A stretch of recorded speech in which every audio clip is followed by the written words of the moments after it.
All right, we are recording. So, ladies and gentlemen, welcome to Masquerade of Angels. You've probably noticed we've changed the name from Alien Talk.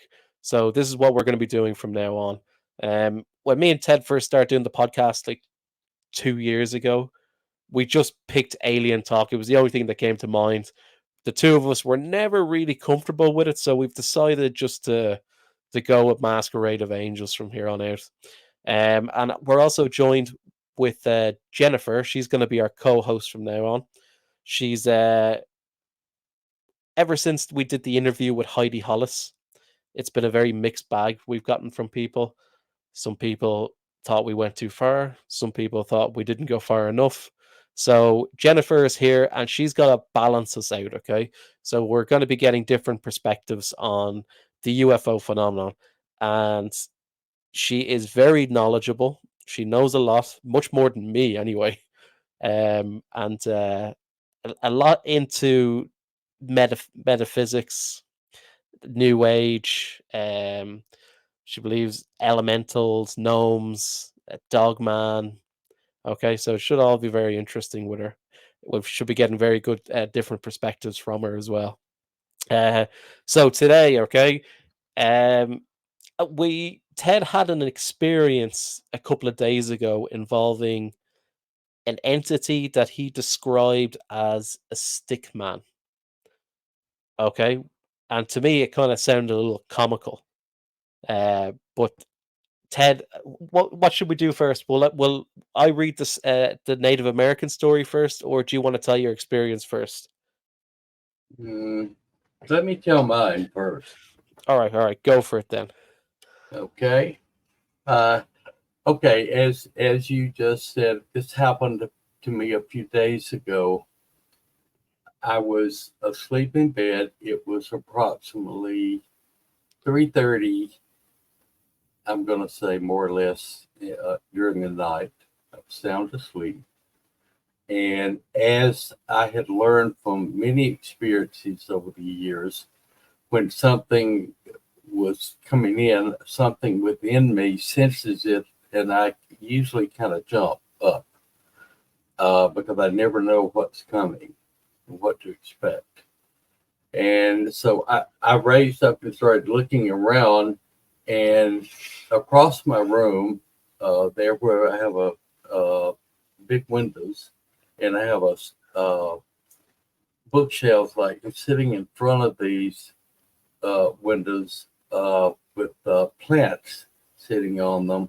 On the very top shelf was a little tiny, I'm going to say about 5 inches high, a little character that was kind of moving its arms and legs, and it looked it didn't have a head or eyes that I could see.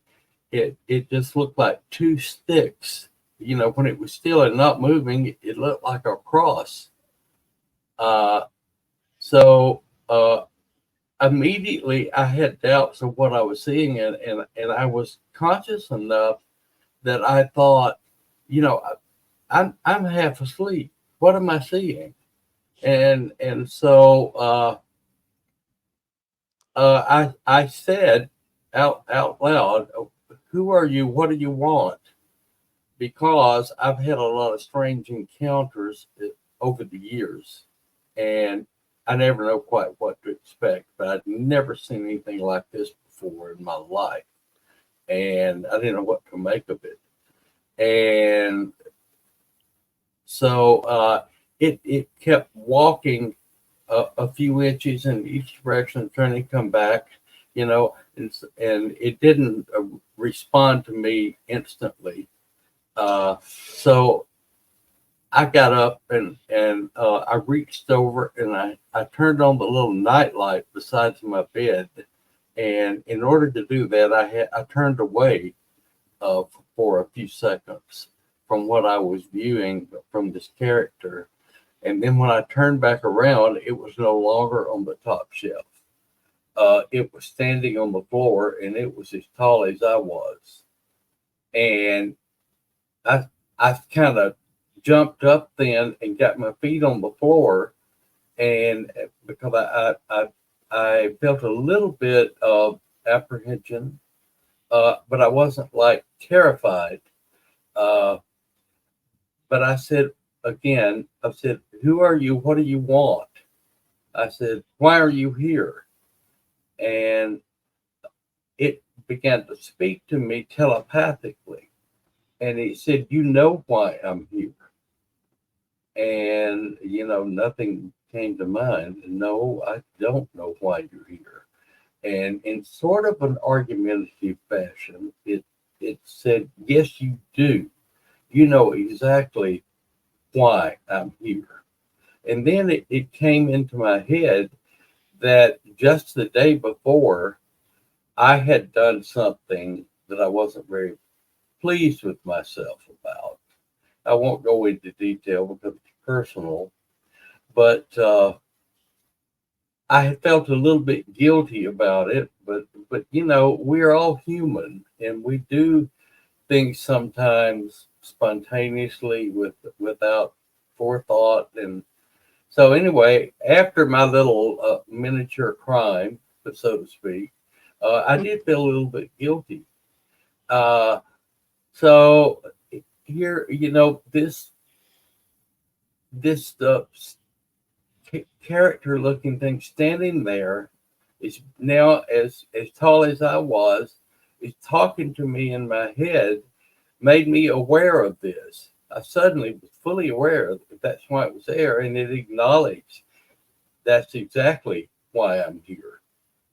And so I never did see like eyes, a mouth, a nose. It was just like two sticks, but they had suddenly become enlarged. Mm. And so, I'm standing up now beside my bed, facing all the way across my bed towards the window, and this is probably 10 feet, 12 feet maybe away from me. And I'm looking at this, and I'm thinking, and I had enough sense about me that I said to myself, the light's on. I'm standing up. I'm not in the bed of sleep. This is not a dream. This is really happening. And because sometimes in the past, I've had events happen to me that were questionable as to whether they were physically real or if it was an illusion being created. But in this case, I'm standing there and I'm looking at this character, but I don't see a head. But I did see something that I think is important to point out, that around where a head would be at the top of the stick, where its eyes and face would be, I could see shimmering that was shaped sort of like a, a head. If you were just looking at a shimmering entity that was shaped like a man, then I could see the shape of its head. But that's the only thing that I saw that didn't seem exactly a true part of this character that I'm seeing. Mm. But I said back to it, I said, "Okay, you're here for that reason. I understand now. So what am I supposed to do?" And it very loudly, and since he had got bigger, the volume inside my head was much greater. When it was a little tiny thing up on the shelf, I could barely understand it. And now it was like booming, the voice in my head. And so I said, "Well, what am I to do?" And it said back to me, "You know what to do. What have you learned? You know what to do." And as I said that to him, I realized that I had for the past many months working on a prayer technique that would give me some relief from these physical encounters that were coming to me during the night and disturbing my rest and sleep and leaving bruises on my body. And I had learned the more that I do this, the less events occur. And now I'm not saying that this is a surefire way of alien prevention or demon prevention or elemental prevention. I'm not saying that. All I'm saying is I've been doing this and I see a noticeable difference in what's happening to me. Now, it could be that these entities, whatever category they fall in, are simply playing head games and they want me to think it's working when it's really not. So Yeah. I'm not swearing to anything at this point other than the fact that I'm resting better at night. I don't have bruises all over me. Uh, and I'm doing this daily prayer ritual that I have perfected for myself. I'm not saying it's perfect for anyone else, but it has greatly improved my lifespan. Uh, Yeah. so I'm appreciative of it. So I acknowledge back to this uh, stick man that this, and it was affirmative. He agreed that yes, that's it. You know what to do. And immediately I thought in my head, well, that's odd because this is strange to me because I've never had an entity that I didn't believe was of God that came and gave me positive directions that were not self centered, that had a reward for them at some point. So I was skeptical feeling about it, but I have been doing this prayer work. I've doubled up on it, and this entity has not returned because he said if I do this, it was the only way I could get rid of him was to do this, Mm. and so I've done it. So there's a possibility of playing head games with me, and I certainly, of all people, realize that. I did ask him what his name was because I'd never seen that. And he did tell me that he was the stick man. And I had never heard of a stick man in my life. I didn't know such a thing existed until my friend Jennifer here acknowledged that, that they were real and if they were part of the old Native American culture. And so he once I acknowledged everything that he came for, uh, I walked over to turn the overhead light on the room so it would be very bright, and as I walked that 5 6 steps to turn the switch on, and I turned and he's gone, and I Mm. haven't seen him since. So Uh, that's my story of the stick man. I hope I didn't forget anything, but no. that's all I can remember at this time. All right. Let me now go into because we did a little research on this. It's very little info out there on this, guys. So Jennifer found this in the paranormal Reddit group. Okay, and it was posted 6 years ago by Clean Room, and it reads as the Stickmen. This is a requested piece from Ask Reddit concerning supernatural beings and unexplained experiences. I wasn't originally planning on ever sharing this, as stick men seem to be lore specifically related by a select group of indigenous peoples of Alaska, where I'm from. However, it would appear that many others have had similar experience, and many more are very curious to hear more on the topic. So here he is. Okay, Ted, you've got Native American ancestry, don't you? Yes, I do. Okay, so there could be a connection there, all right? But reading on, uh, first, a Well, little did about, you say, excuse me, but did you say they were associated with an Alaskan tribe yes, of Native Americans? The Well, Inuits, I have yes. I have a lot of Alaska connections in my family. yeah, okay. So he says a little bit about himself. First, a little more about me and my tribe. I know I'm not supposed to share personal information, so I'll keep this as vague as I can, though some specificity is required to describe the context in which the stickmen are nested. I was born into the hmm. Maybe you can help me out here, Jennifer. It's the Togahaliti tribe. That's great. Keep going. All Sounds right. good to me, Stuart. Apologies. In central Alaska in 1980s. This is about 50 miles south of Fairbanks in a small town called Nenana. There are several tribes in the immediate area, and that long ago there were far more before Russian American settlements. I don't want to identify myself by accident in case anyone from there ends up reading this, but suffice it to say that paranormal experiences are a natural and expected part of my ancestral heritage. As a child, my grandparents and my father told strange tales of the stick men, who were eaters of men. They especially loved the flesh of children, and newborn babies were considered delicacies by these spirits of the forest. Doesn't that sound familiar, listeners? Okay, reading on. One time when, am I saying this correctly again, Jennifer? Ninana Ninana, yes. was first being settled by white people. There was a hunter who came from faraway lands to settle the wilderness of Alaska and to hunt its bears and moose.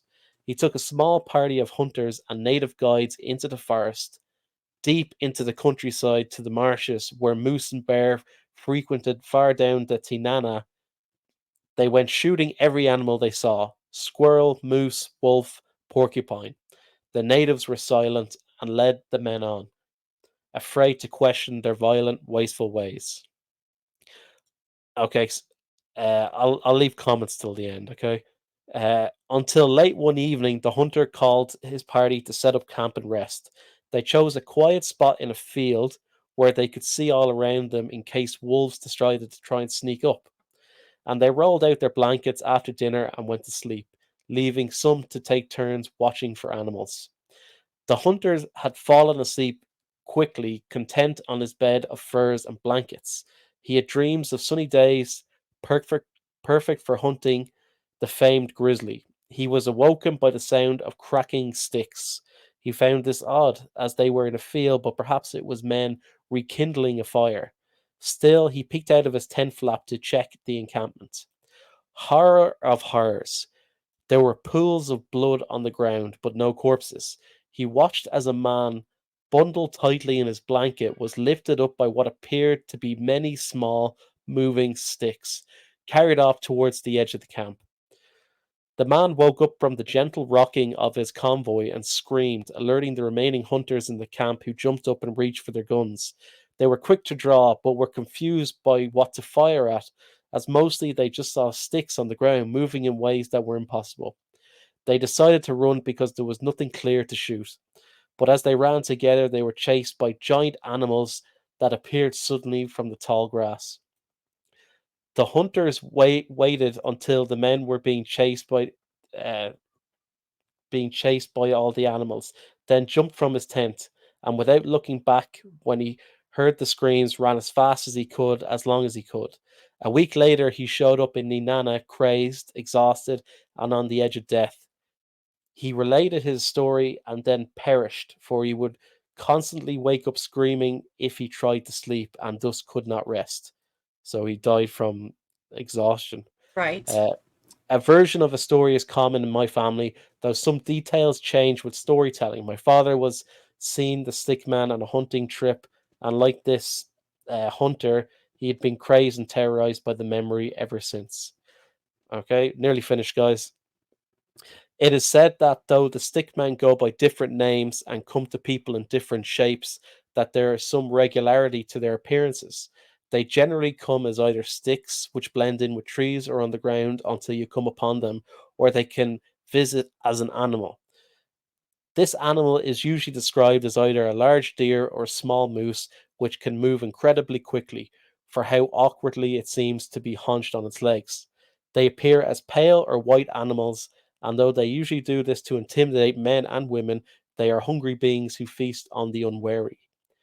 Seeing a stick man, one may be haunted for years or their entire life afterwards. Ted seems okay. But in some cases, it is considered good luck, as if a stick man is uninterested in you, it means that you have powerful ancestors surrounding you. You can usually anticipate the arrival of a stick man, as the entire forest will go quiet around you for as long as they are in the vicinity, and sometimes they will speak to you and to each other. When this happens, they sound like a raspy whisper mixed with the rattling of a dry willow branch, a light chattering. Do not camp where this forest is silent, and do not look into the eyes of the stickmen, for they will drive you mad with fear. Um, okay, I do so want to. I think it's very coincidental here that my Alaskan blood relatives homesteaded land adjoining next to Fairbanks where this occurred, and this happened back in the 30s. yeah, So, I just find that very coincidental. But go yeah. ahead. Jennifer, you've come across the stickmen before. Yes, and I would say that it's an elemental, a forest elemental. It's been known to read one's intention going into the forest. If you have a bad intention, they will lead you deeper and make you lost. If you have a good intention in your heart, they will lead you to water and to outside the forest. These are just stories. Um, Can I the ask you other thing something? when you sure. Can I ask you, are elementals known for killing children and newborn No, babies? no. Hmm. But when you brought that up, the other thing that came to mind was the knot deer. So this is a cryptid that it's actually all over the North American territory where it's a bone figure that does supposedly cannibalize people. So it could have come from that. I'm Yeah, just, we're sharing theories here. So yeah. I think, okay, I saw a lot of similarities in what the stickmen are and what the greys are capable of doing. Okay. For one thing, the MO, children and newborn babies. And we've spoken about this on this channel a lot. Ted, you've had your experiences with the mantis and what they're doing. Uh, Jennifer, you've had a different experience with the mantis, okay? Um, but we'll get into that later. Uh, so they said the stickmen can shapeshift into animals, deer or moose, all right? Which to me suggests that they're not really stick people at all. Like, how do you know that's their original form? I think I what's would, going, I'm sorry, I would I say they're interdimensionals. yeah, okay, you could say that, yeah, yeah. Uh, but I think it's like people know that I'm very skeptical.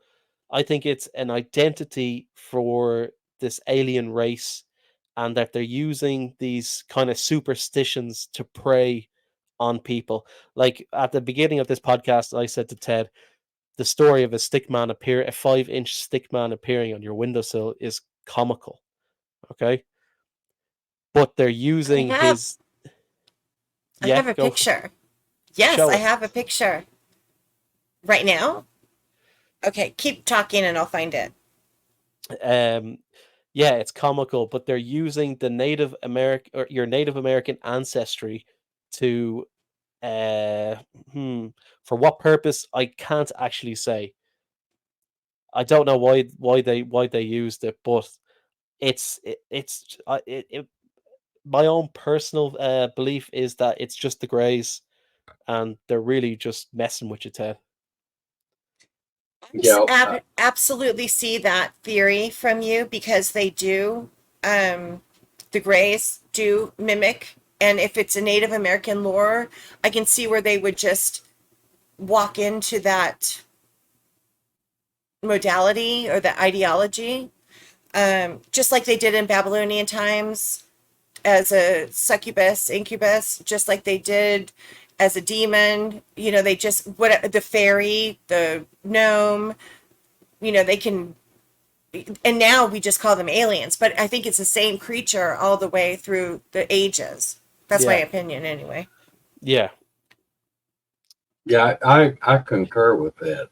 I really feel like that this stick man now that has appeared, the hat man, uh, these other men, what was the what was the other one we recently were talking about? shadow But people, it a what? A shadow hat people. man? Yeah, but yeah, shadow people, right? I really think that it's basically probably as we progress in the future, we're going to find that probably these are just little offshoots of programs the Greys are working. Now I could be wrong, but that's just my gut feeling at this time. Hmm. Jennifer, maybe you can help me out here. What sets elementals different from like the stick man? Like, what is it that they do that's different? Nothing. So that's why I went straight to elementals with the stick man, because elementals versus say aliens or something. Elementals are earth based, water based, fire based. Like a djinn would be an elemental, a sylph would be an elemental, a salamander would be an elemental for fire. Sylphs are in the air. Nymphs, fairies, air beings. I think sylph. I messed up. I think the sylph is or the undying. Those are water. So it's any of the elements. They have an elemental aspect to them. Yeah, yeah, yeah. I did actually Well, hear. go ahead. I did actually hear Janet saying that before that demons are water spirits. Well, if you want to get technical, Lucifer is the air power, so they would be in the air. The jinn actually are fire beings. They were made out of fire prior to man, and that's in the ancient texts. So I would not agree with that. Okay. What were you gonna say, Ted? Well, I thought it would be a good time. Let's try to clarify something for our listeners. Uh, Years back, and I'm not sure when, maybe the Roswell thing when that happened, uh, people got people assumed uh, that these creatures, whatever, came from outer space, and so therefore they were aliens. And I think that's where that originated, or it was for me, because that's the first time I ever heard anything about aliens.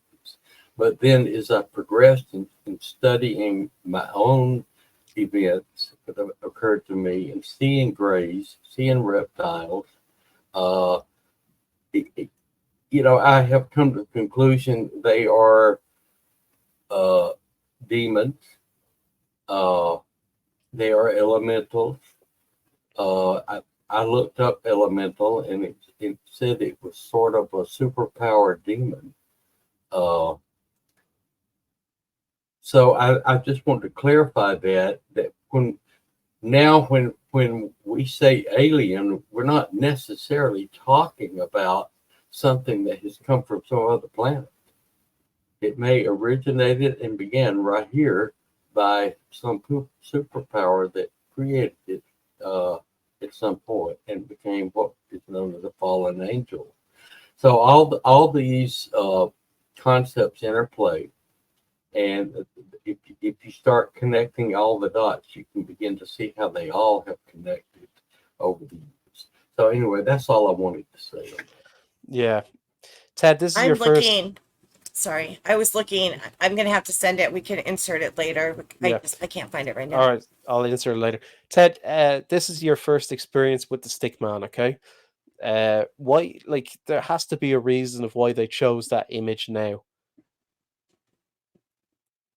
Well, I thought of that myself. And the only thing I can think of is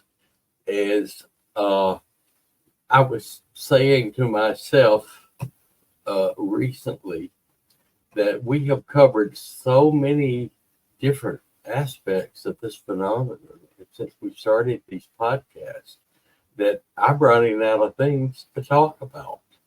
I Mm, and we were hoping Jennifer would start contributing new ideas and concepts, which she's doing. Uh, Well, but I think that I think that I think that appearance was due to bring an introduction to something different, mm, which and shows their involvement in what we're doing. because of your Native American heritage, they came to you from that elemental perspective. Because part of being part of the Red Road, um, we've lost that connection to the earth. But the elementals, I believe, were created with the earth. So they still exist. I know that there's a consensus that you think they're aliens, but I think that they were created with the earth. mm.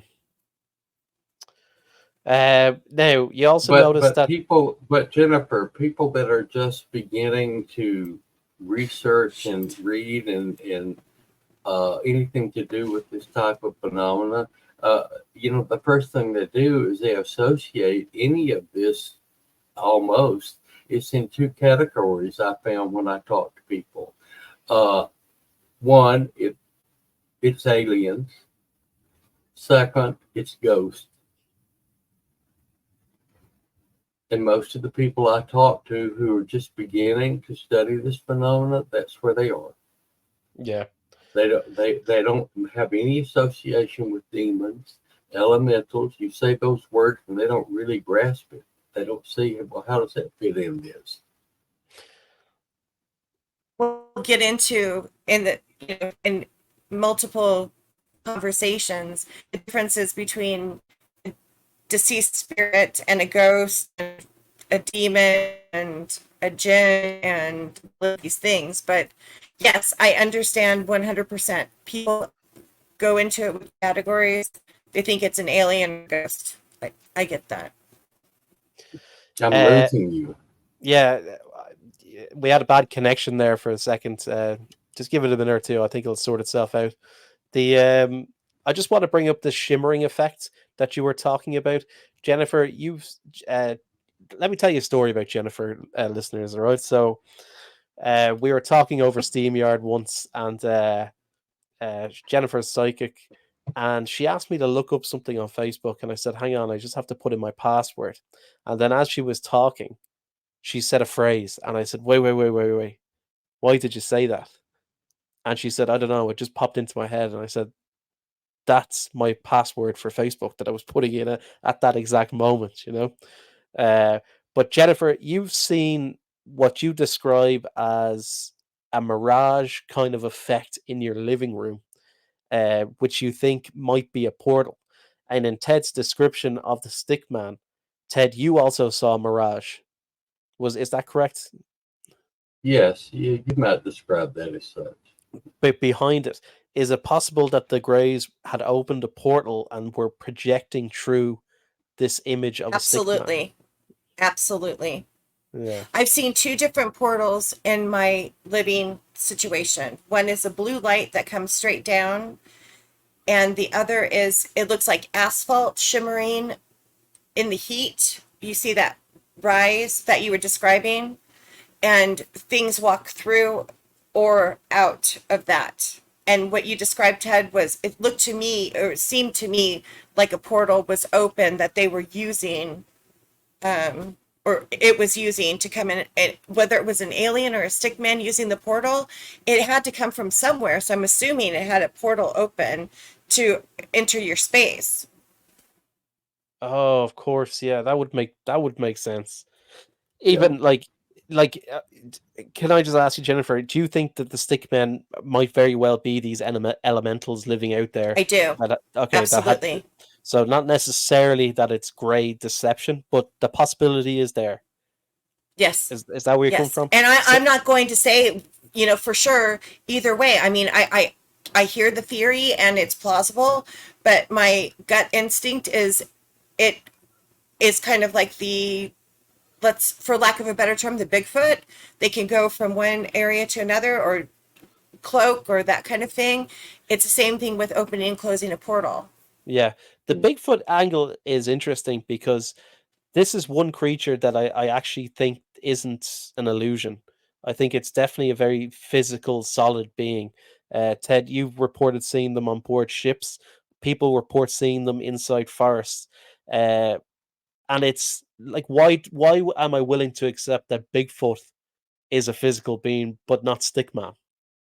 I don't know. That's just a question. Maybe it's uh, Good question. yeah, like maybe it's like I said at the start, a 5-inch stick man is just too comical. Well, Well, I like you just had Lynn Monet on recently, and she has a rock-in on her property. And the rock-ins are little men who guard the crystals. And she Mm, swears that he comes in and out. And her sister, who had just recently passed, grabbed a stone, and that was a magical stone for him. So that's why he was connected to that house. He wanted that stone back. So these beings, I believe, are around. I don't think they're demonic. I think they're earthbound. That God created them with the earth. yeah. well, Also, when you say you don't think they're demonic, well, uh, what do you think their intentions are? Well, for instance, Lynn's he's a keeper of the crystals. He only wanted his rock back. That's why he was in her place. That he had no intention to hurt the family. With the stick man, he came to warn you. He did not intend to hurt you. He just Okay. came to give you a warning. And that's my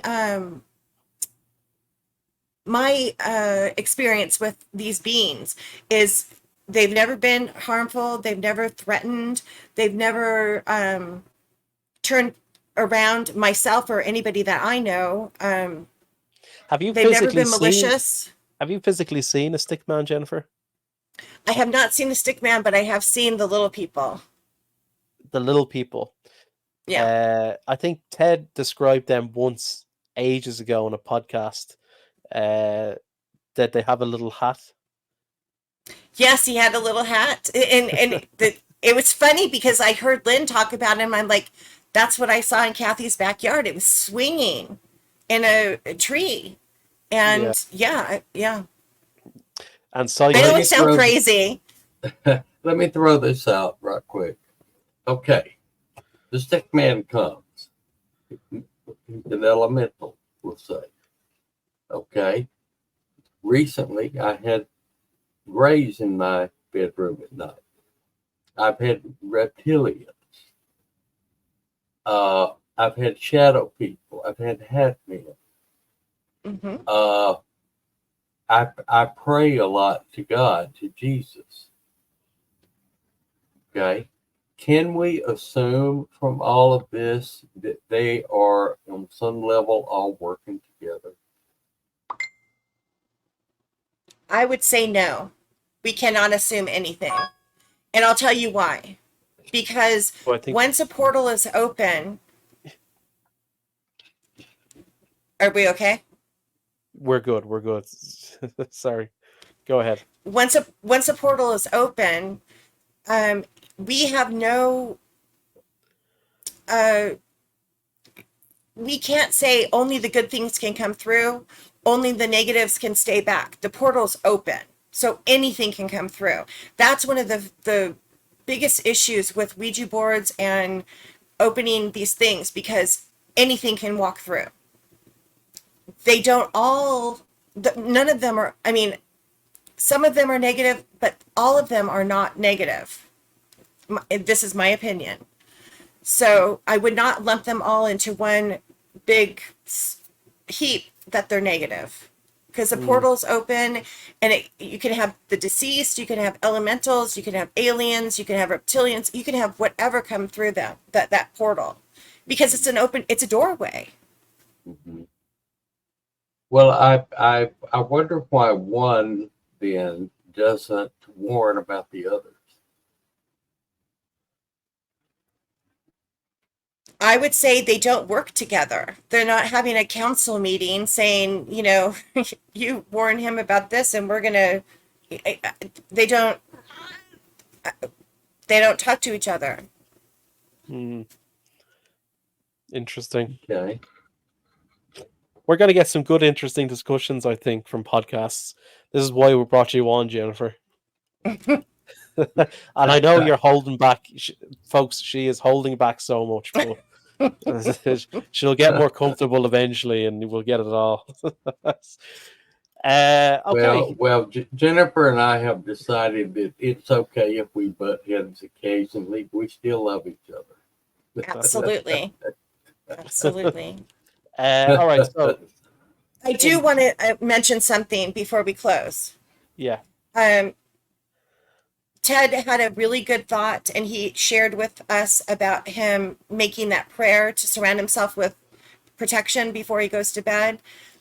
We do need to put up boundaries if there are things coming through our homes. Boundaries are really important. So I'm just going to share. I haven't had issues in this apartment where I live right now, but before, I said every Friday from, I don't know, 8 to 10, you can come through and we can cross over. But after that, my weekend's mine. So I'm just sharing with the audience, boundaries are really important. Okay. Is that do you mean you made an agreement with these things?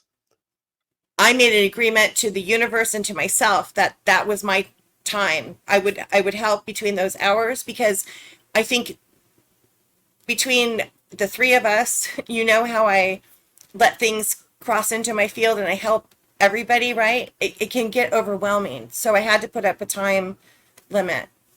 Okay, so they kind of were coming to you with little jobs you had to do. Yeah. Okay. And well, now, and see, I differ.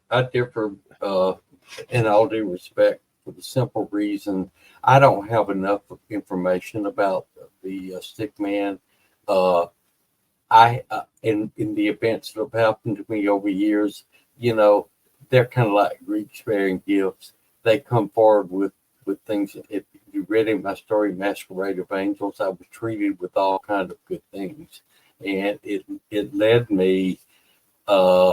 Even though it was rewarding, it led me to living a life of hell, and put me in a psychiatric ward for 3 months because I couldn't deal with all the things, and they seemed to have no mercy. So I can't set up a boundary in which they can come because I don't have enough information about them that I can trust them. So if it's that important to them, if they think that they need to prove to me beyond a shadow of a doubt that their intentions are godly and honorable. And at that time, then I may open that door of invitation.